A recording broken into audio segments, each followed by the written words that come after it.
Assalomu alaykum. Maktab, kollej, litseyda o'qiysizmi? Yoki universitetda birinchi kurs yoki boshlang'ich kursdamisiz? Yoki bo'lmasam, endi o'qishga kirayotgan o'g'il-qizlarning ota-onasimisiz? Siz bu videoni albatta ko'ring.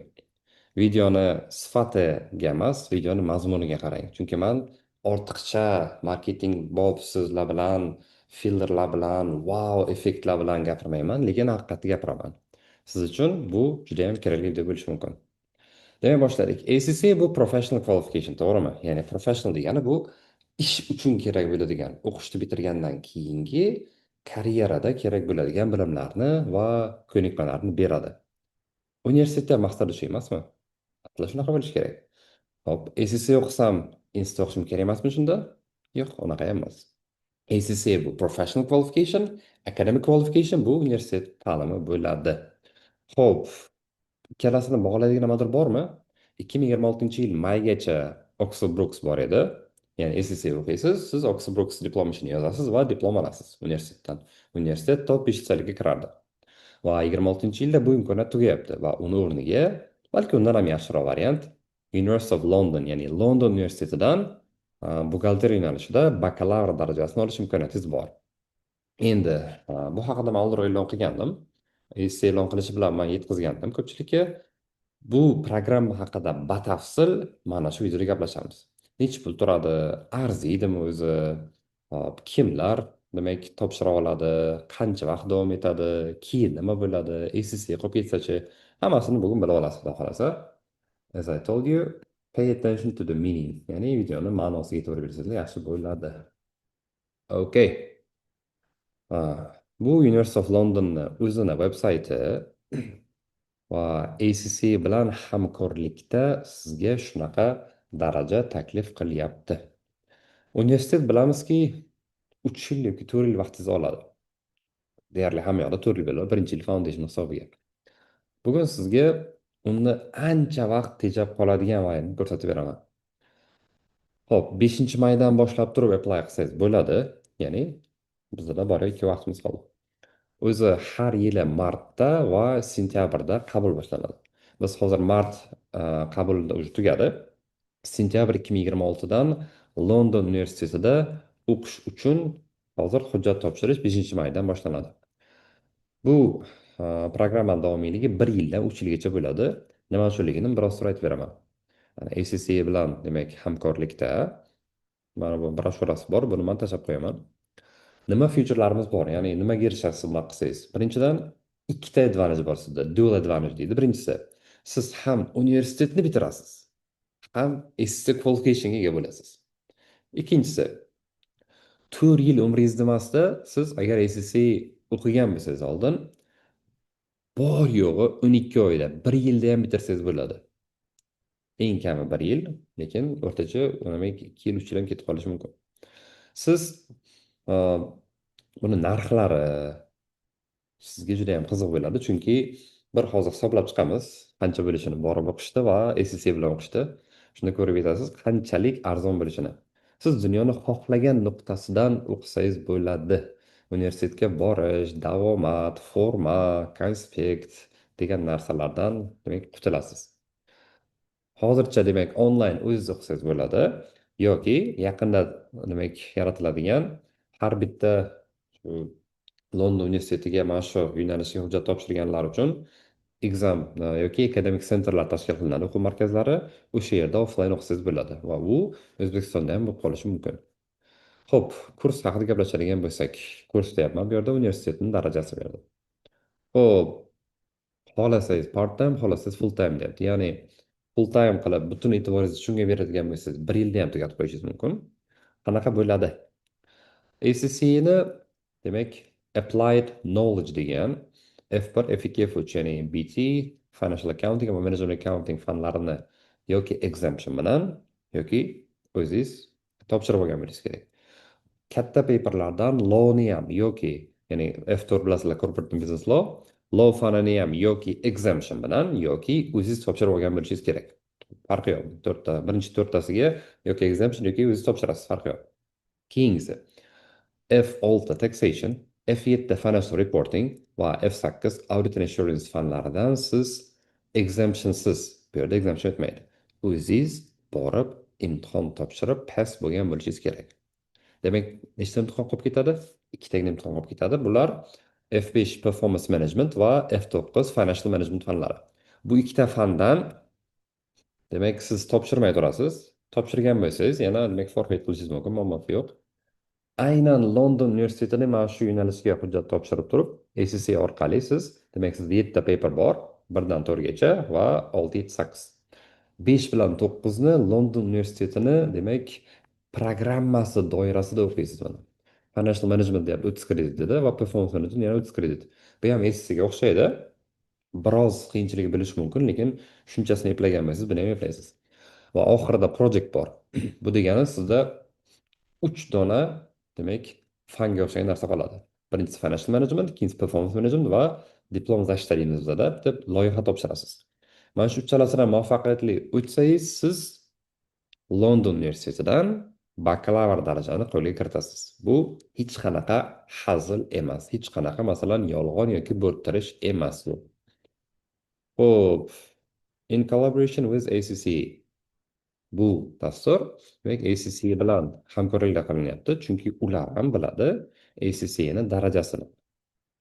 Academic and professional qualification at the same time enhancing a global career. Demak, ular xohlaydi sizni nafaqat universitet darajasi, balki ACC ni ham olishingizni. Ya'ni ACC ni darajasini London universitetida katta oliy dargoh qabul qilyapti va tan olyapti.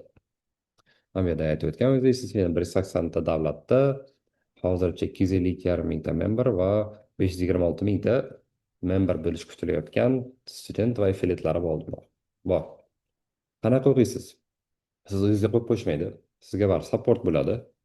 Demak, hujjat topshirganingizdan keyin Virtual Learning Environment degan sizga modul yaratib berishadi va unda siz demak o'zingiz bilan birga o'qiyotganlar bilan, ustozlar bilan savol-javob qilib, discuss qilib, demak, fandan yaxshi o'tishingiz mumkin. Libraryga access beradi sizga.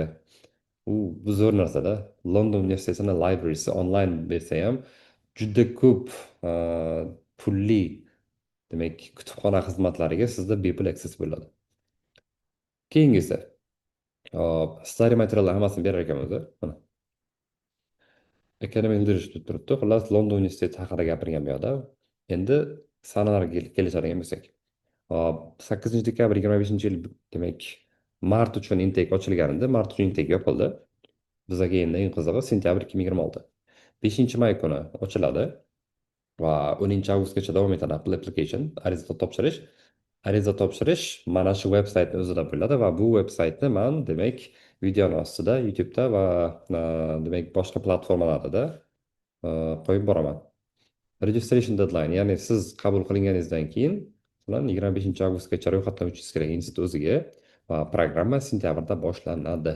Siz g'ayrat qilsangiz 2026 sentyabrdan 2027 sentyabrgacha institut bitirishingiz mumkin. Xo'p, kimlar kira oladi? Demak, men hujjat topshirmoqchiman. Men qanaqa darajada bo'lishim kerak? Mana 17 dan baland bo'lishi kerak ekan yoshingiz. ACC accountingiz bor va hech qanaqa qarzingiz bo'lmasligi kerak. O'sha aytganimday F1 dan F4 gacha yoki imtihon topshirgan bo'lishingiz kerak yoki kerak bo'lsa hammasidan exemption olgan bo'lishingiz mumkin, farqi yo'q. F6, F7, F8 dan siz imtihon topshirgan bo'lishingiz kerak. Exemptioningiz bo'lsa, exemptionni demak admin qilib imtihon topshirasiz. Xo'p, yana bitta foydasi bor. Hop, birinchi ACC topshirgan imtihoningizdan boshlab to London universitetiga hujjat topshirguncha vaqtingiz demak 5 yil bo'lishi kerak, eng uzog'i bilan. Oxirgi 5 yil ichida topshirgan bo'lishingiz kerak. Nimaga bu qoida chiqqan? Masalan, 5 yil oldin topshirgan bo'lsa imtihoningizni hozir esingizda ham bo'lmaydi bu narsa. Shuning uchun hali ham yaxshi bir nima deydi, insof bilan aytishdi. Oxirgi 5 yil ichida, ya'ni 20 demak may bo'ladigan bo'lsa hozir, mayda hujjat topshiradigan bo'lsangiz, 21-yil iyundan keyin topshirgan imtihonlaringiz hisobga o'tadi. English language requirementlari bor ekan, bu xuddi IELTS ga o'xshaydi. Menimcha 6-6,5 kun narsa so'ramaydi bular. Sizda kompyuterga, internetga access bo'lishi kerak va bu bor xudo xolasa. Hop, recognition of prior learning, ya'ni sizni to'g'ridan to'g'ri bu 4-kursga o'tyapti. ACC'da o'qiganlaringiz, demak, level 4 va level 5 ga demak tenglashtirilgan. To'g'ridan to'g'ri 4-kursdagi 3 ta fan qoladi. Aytganimdek, financial management, performance management va project topshirish. Xo'p, zo'r ekan. Narxi qancha buni? Buni narxi band A, demak, gruppadagi davlatlarga turiga qarab, davlatlar A va B gruppaga bo'linadi. To'liq programma, demak, A gruppa uchun 3.000 funt, B gruppa uchun 4.000 funt. Men qarab ko'rdim, mana O'zbekiston A gruppaga kiradi mana. Bu degani, o'zbekistonlik studentlar, bo'lajak studentlar, abituriyentlar, maktab o'quvchilari bo'lishi mumkin. 17 dan baland bo'lsa agar 3.000 funtda bu programmani to'liq tugatsalar bo'ladi. Endi o'ylab ko'ring, 3.000 qimmatmi? 3.000 funt masalan $4.000 bo'ladi, to'g'rimi? To'g'ri, hammani sharoiti har xil, lekin hozir o'rtacha O'zbekistondagi kontraktni o'zi ham yaxshi institutda shunaqa emasmi? 1 yilligi даже. Bu sizga to'liq programmani narxi hozir. Va yana o'ylab ko'ring. Londonga borish, oddiy Toshkentni olaylik. Toshkentni o'zida ham demak, yotoqxonaga turishingiz mumkin, joy topa olsangiz agar, bo'lmasa kvartirada turasiz. Uh, Transport xarajatlari bor, yeb ichish bor, borib kelish bor. U o'zi rasxodda. Bir hisoblab chiqsangiz, 1 yilni o'zida chiqib ketadi bir rasxod. Bu sizga to'liq programmani narxi bo'lib qoldi. Yoki agar bittada hammasini berishga qiynaladigan bo'lsangiz, sizga har bitta o'sha pay as you go deydi. Hamma modulni bittada olmasangiz ham bo'ladi. Masalan, e, bitta financial managementni olaman desa 750 funt. Keyin buni tugatgandan keyin PM olaman desa ham 750 funt. Hop, keyin 60 modullik kreditim bor. E, Project demoqchiman, loyiha, diplom ishi. U 1.5 ming funt. Bo'lib to'lasangiz ham bo'ladi. Bittada to'lasangiz ham bo'ladi. Farqi yo'q. Va boshqa fillari 200-300 funt katta pul emas ekan o'zi. Mana shunaqa gaplar. 3.000 funt bor yo'q. Hop, to'lov hammasi London universitetini veb-sayti orqali bo'ladi. O'qishni bitirgandan keyin kim bo'laman desangiz, bu yerda career supportlari ham bor. Men o'zim Westminsterda o'qiganman va UK educationni bilaman, juda hurmat qilaman va mani hozirgi darajaga chiqishim uchun ham UK education juda ham katta rol o'ynagan. Career supportlari ayniqsa UK educationda juda zo'r ishlagan bo'ladi. Hujjat topshirish ham aynan mana shu saytdan bo'ladi. Demak, 5-maydan boshlab turib siz ro'yxatdan o'tsangiz bo'ladi. Bu yerda o'sha apply degan link chiqadi. Bemalol you can apply from this. Demak, bundan qanaqa xulosa olsak bo'ladi? Bizda yana bitta variant bor. Ya'ni ACC o'qisam institut qolib ketadimi degan narsa yo'q. ACC bu professional qualification bo'lgandan keyin o'zini update qilib boraveradi va universitetlar ham ACCni borgan sari ko'proq tan oladi. Mana ko'rib turibmiz bitta variantini. Xo'p, nima qilishimiz kerak bunga? Agar shunga harakat qilmoqchi bo'lsangiz, masalan, universitetda boshlang'ich kurs bo'lsangiz, risk qilib ko'rish kerakmi, kerak emasmi? Bu haqida men bitta video chiqaraman. Demak, institut o'qishni plyuslari va institutni yig'ishtirib qo'yib, mana bu programmani o'qishni plyus-minuslarini discuss qilamiz. Xo'p, vaqtdan yutaman deyish uchun bu zo'r narsada. Chunki pul topasiz, vaqt topolmaysiz.